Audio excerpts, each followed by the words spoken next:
And the strategy of the Antichrist is deepened in the Nigerian church.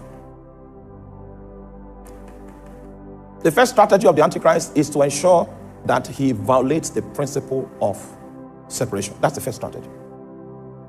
And when the principle of separation is violated, oh my God, darkness strangles the potential of light.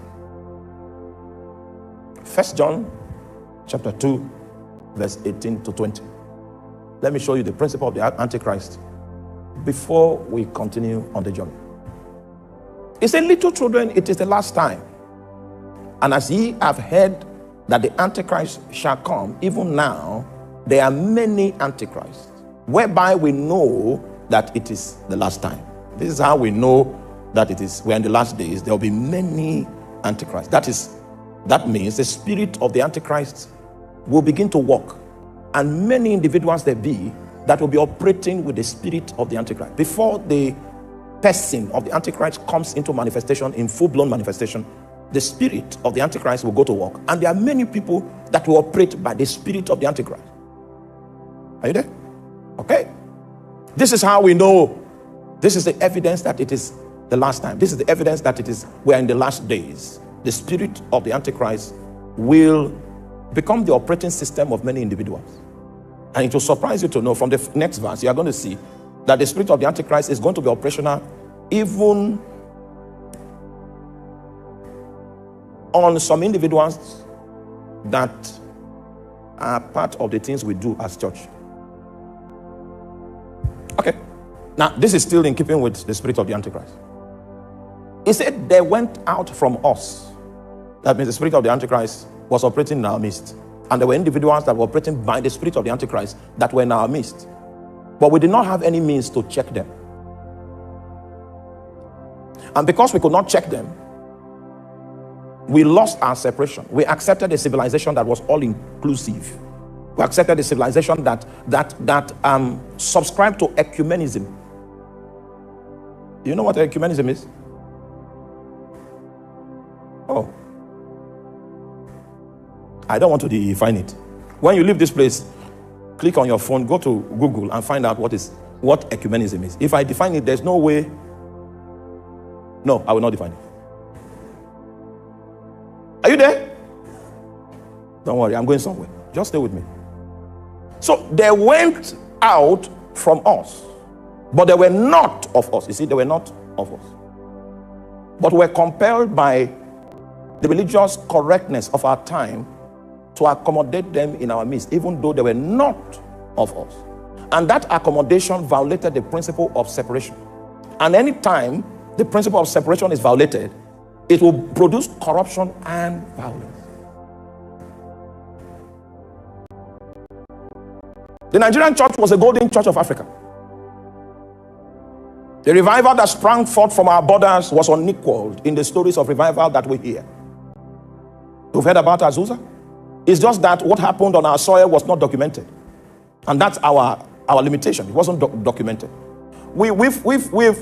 I've read about many mighty men that rose in the nations of the world. There's no story that I've read about that comes anywhere near what happened through that man, Apostle Joseph Babalola. Near! No story. But you see, it wasn't documented. So we believe it never happened. A man that during praise and worship, as they are singing praise and like we just did, he levitates.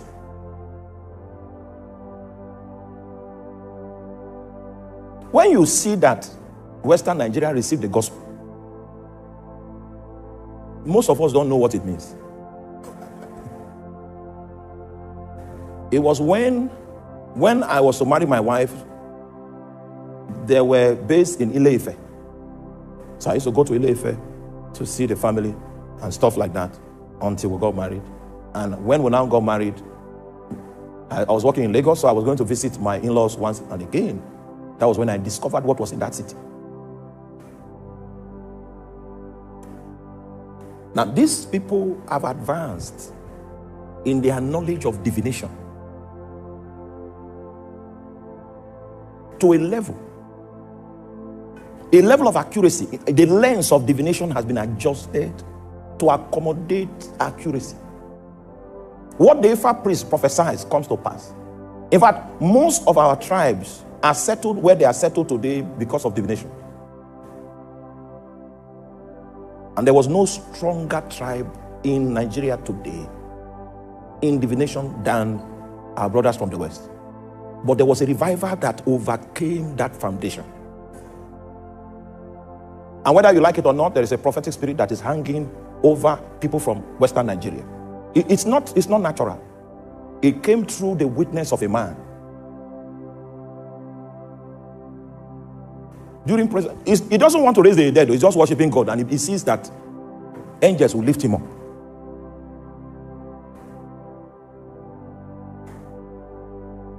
Are you there? So I have a chronicle in my library, a very fat chronicle. Somebody took time to put the details of that man's life together, and they sent me a copy. I don't know who wrote it. I don't know who sent it, but it's in my library. None of the things you read in God's generals comes close to what God did through that man. Are you talking about people that were raised from the dead? That's lunch box issues. Are you talking about healing sicknesses? In fact, the man operated in healing to a point that he became tired of praying for the sick. And he went and prayed over a little stream that was in his neighborhood. And people were going into the stream for healing. And how many years, 20-something years after he died, a madman still entered that stream and came back healed. The will of God, the dimensions of the expectations of God concerning the potential of the church in this nation was eclipsed by darkness. And what we have today in its best is a state of compromise. And this state of compromise was occasioned by the violation of several principles that are critical to maintaining the civilizations that come from God.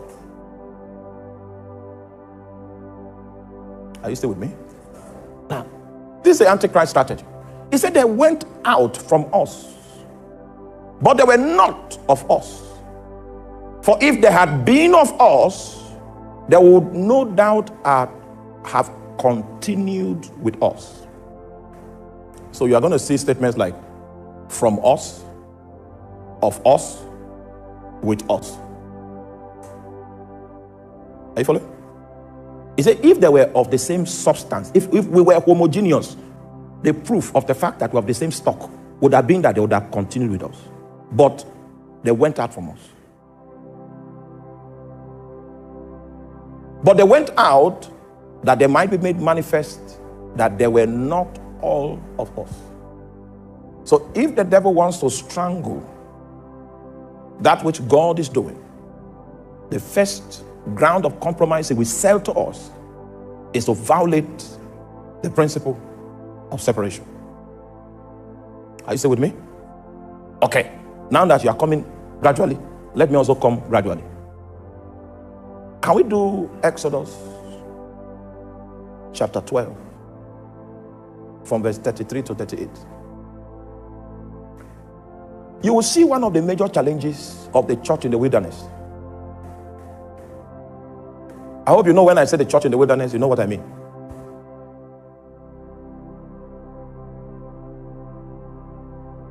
When Brother Stephen was giving his recap on the move of God that had been captured in the nation of Israel, when he came to Moses, no, you're not following. Okay, so please give me Acts. Before we go to Exodus, can we do Acts chapter 7, verse 37 and 38? Let me establish.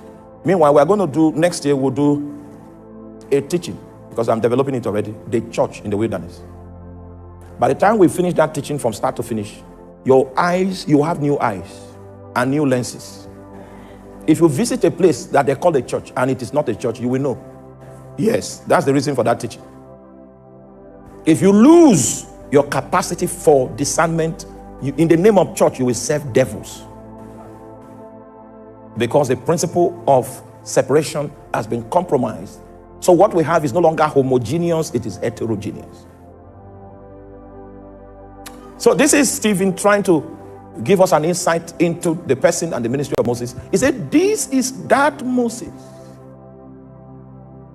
which said unto the children of Israel, a prophet shall the Lord your God raise up unto you of your brethren, like unto me. Him shall ye hear. Verse 38. This is he that was in the church in the wilderness, and with the angel which spake to him in Mount Sinai, with our fathers who received the lively oracles to give unto us. So Moses was considered as the shepherd of the church in the wilderness. The church in the wilderness journeyed from the land of captivity into the land of promise. The church in the wilderness stopped 42 times in the journey. Are you there? So there were 42 stations that the church stopped. And by the time you go to the book of Matthew, you are going to see in the book of Matthew, when the generations of leading to Christ was captured in the book of Matthew, you are going to see that it was 42 generations, which is consistent with the 42 stations and sitting from the house of bondage into the house of promise. So if we study the church in the wilderness accurately, you will see a prophetic journey of the church of Jesus in every age. In fact, you can even trace and track where the American church is in that journey. You can trace and track where the Ghanaian church is on that journey.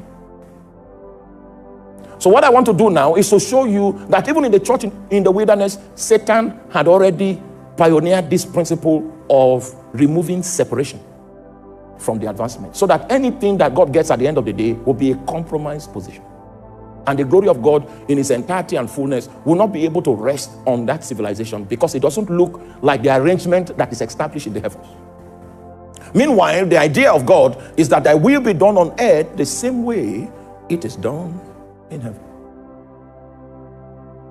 Exodus chapter 12 verse 33. Then you will see what Satan did. And the Egyptians were urgent upon the people that they might send them out of the land in haste. For they said, we be all dead men. And the people took their dough before it was leavened, and their kneading troughs being bound up in their clothes upon their shoulders. And the children of Israel did according to the word of Moses, and they borrowed of the Egyptians jewels of silver and jewels of gold and raiment. And the Lord gave the people favor in the sight of the Egyptians, so that they lent unto them such things as they required, and they spoiled the Egyptians. And the children of Israel journeyed from Ramses to Sukkot, about 600,000 on foot, that were men beside children. Verse 38. Can you see that? And a mixed multitude went also up with them, and flocks and herds and very much cattle. The guys were moving. What Satan did was that he smuggled. Oh my God, you are not following me. You are not here. I've not started striking the matters. There are matters. There are obvious matters in the landscape of the church of our day that I want to open your eyes to. But we need to start with scripture, so that you will not say it's an invention of my own strategy, an invention of my own thinking. I had what I wanted to say before I came and tried to look for scriptures to align with. The Bible is not capable of private interpretation. It's a book of one author and many writers. And that's why the principle of witness must be satisfied in bringing out a position of truth. Are you there? A mixed multitude. Satan now arranged a mixed multitude. This mixed multitude, they have a different God. They have different ways. They have different approaches to life. They have different philosophies. This mixed multitude joined themselves to the people that God was delivering, to set up a nation that was a nation under God, so that God's authority in its fullest extent will be found and factored among the people, and God will be able to manifest the same civilization that is in heaven upon the face of the earth. In order to forestall this, why no one was watching, a mixed multitude also say, we are delivered. And they followed them. You know, this verse is quiet in the book of Genesis, in the book of Exodus. It's quiet, it's a mixed multitude. And then you think, okay, that's all. Wait. Numbers chapter 11. verse 1 to 4. The devil will always attack the principle of separation. And if he succeeds in doing this, he has compromised our civilization. And when the people complained, it displeased the Lord, and the Lord heard it, and his anger was kindled, and the fire of the Lord burned among them and consumed them that were in the uttermost part of the camp. And the people cried unto Moses, and Moses prayed unto the Lord, and the fire was quenched. Can you see God fighting against his people? And he called the name of the place Taberah, because the fire of the Lord burned among them. Verse 4. And the mixed multitude that was among them fell and lost them. So it is the loss of the mixed multitude. They will share it among the congregation. When you hear them agitating, say, hey, we need. The engineer of that campaign is a little fraction of the population is the mixed multitude. They have a different God. They have different principles. They were not children of Israel. They did not know the God of Israel. They did not subscribe to the God of Israel. What made the God of Israel to fight people and to release fire on some people was because of the lust of the mixed multitude. So if Satan wants to downgrade the quality of Christianity, what he does is that he gets people from his camp to the pastors. And then he makes sure that these pastors have a loud voice.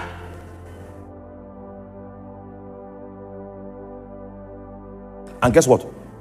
These guys will be pushing for the golden plan. And the golden plan is ecumenism. In ecumenism, let us come together. You are different, I'm different. We have a different God. You have a different God. You worship something else. But for political correctness, let us just be together. So the golden plan of Satan, or the spirit of the Antichrist, is to push for ecumenism. And in